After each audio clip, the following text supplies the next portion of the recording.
जब विटनेस दूर होता है, फॉरेन कमीशंस आते हैं या फिर मेडिकल विटनेस का डिपोजिशन होता है, तो प्रोसीजर कैसे हैंडल होता है? सेक्शन 324 से 326 बीएनएसएस 2023 इसको क्लियर करते हैं।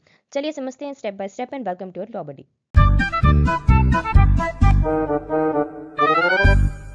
सेक्शन 324 बात करता है एडजर्नमेंट ऑफ प्रोसीडिंग्स। ये कहता है कि जब कमीशन इशू होता है अंडर सेक्शन 319, तो इंक्वायरी या फिर ट्रायल या फिर प्रोसीडिंग्स को कोर्ट एडजर्न या फिर पोस्टपोन कर सकती है।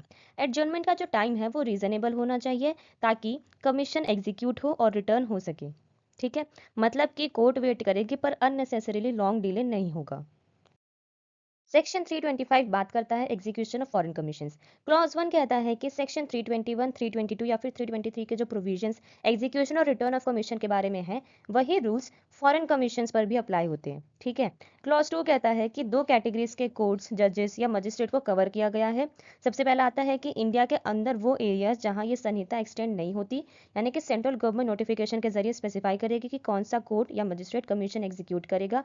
और फॉरेन कंट्रीज के वो कोर्ट्स या फिर जजेस या मजिस्ट्रेट्स जिनको सेंट्रल गवर्नमेंट नोटिफिकेशन के जरिए ऑथराइज करेगी और जो अपने लोकल लॉ के अकॉर्डिंग क्रिमिनल मैटर्स में विटनेस एग्जामिनेशन के कमीशन इश्यू करने का अथॉरिटी रखते हैं। ठीक है। Then we have section 326 which talks about deposition of medical witness। इसमें सब सेक्शन 1 कहता है कि सिविल सर्जन या फिर मेडिकल विटनेस का डिपोजिशन अगर मजिस्ट्रेट ने एक्यूज्ड के प्रेजेंस में लिया है या कमीशन के जरिए रिकॉर्ड हुआ है तो वो एविडेंस के रूप में यूज हो सकता है। इसके लिए मेडिकल विटनेस को कोर्ट में बुलाना जरूरी नहीं है।